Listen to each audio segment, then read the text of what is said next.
More now on the economy and how it may play out in this election year. Peter Schiff is president of Euro-Pacific Capital. He's been warning about problems in the U.S. economy for months. He joins us now from Stamford, Connecticut to discuss the issue. And first of all, thank you for the time. And you don't think the U.S. economy is headed for a recession. You think the country may already be in a recession. Is that right?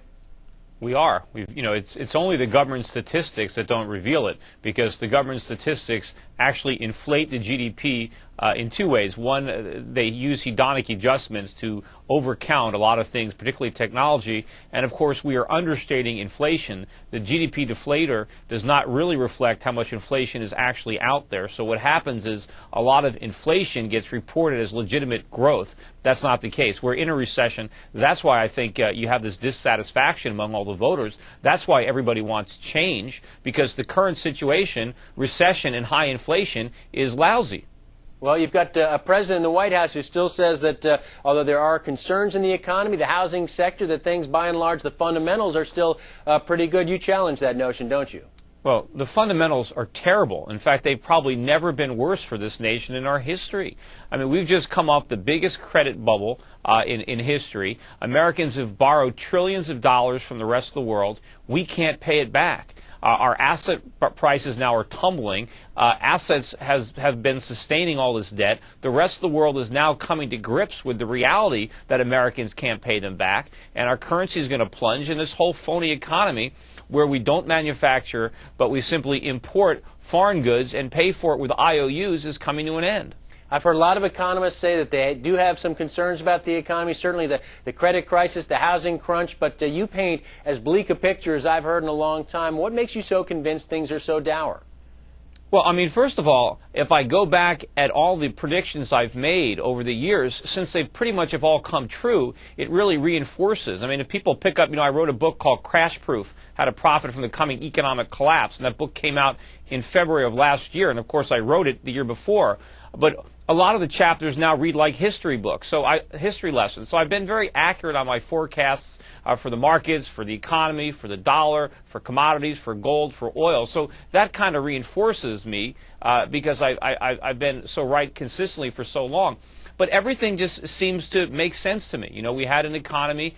First we had a bubble in the NASDAQ, and when that deflated, the Fed blew up a bigger bubble in the real estate market, and Americans were able to borrow money against phony home equity and use it to buy things, a lot of imported goods. So we ran up a huge trade deficit. We borrowed trillions of dollars. Now these bubbles have burst, and everything that has been sustaining the American consumer is going away. And now, the government, Bush, is threatening to make it worse. He's talking about cutting taxes, which is going to just add to the problem because they trade tax revenue for inflation. Instead of the government collecting money through taxation, they simply rely on the Federal Reserve to create the money out of thin air. And that's going to put more pressure on the dollar. That's going to cause oil prices to go higher and food prices to go higher. And compound the problem. We got into this mess because Americans spent too much money. We spent money we didn't have, and we borrowed to pay for it. This is already turning out to be an election year issue. You've got the president, the administration talking about fiscal stimulus. You also have Democrats up on the Hill talking about fiscal stimulus, perhaps some spending to help the states at the local level muddle through over the next year or so. Again, unfortunately, how do you think this is going to play out in the political race? Are you making investment decisions based on how you think policy might evolve here in Washington?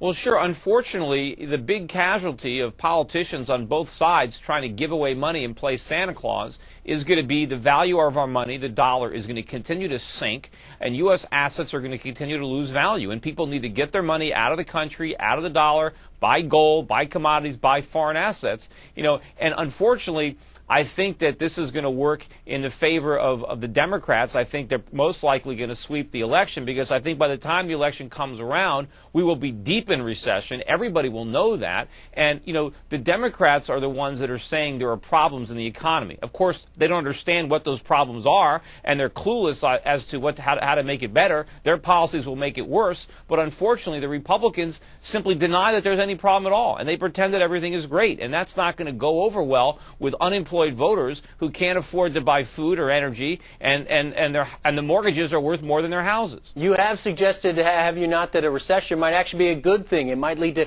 changes in behavior, changes perhaps in government policy. What sort of changes would you like to see?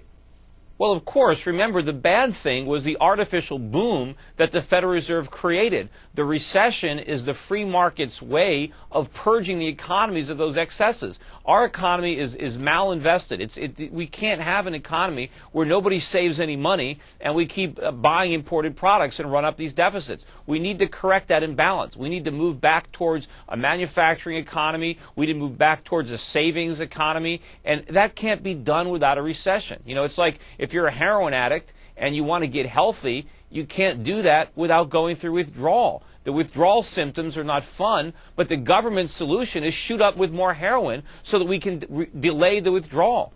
But of course, they risk killing the economy with an overdose, which is what we might get. And an overdose, as far as fiscal monetary stimulus, is hyperinflation. And believe me, that's a real possibility, and we do not want to live through that.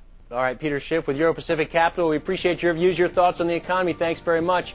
When we come back, we'll see how many of Wall Street's economists share Peter Schiff's outlook for the economy, our latest Bloomberg survey, after the break.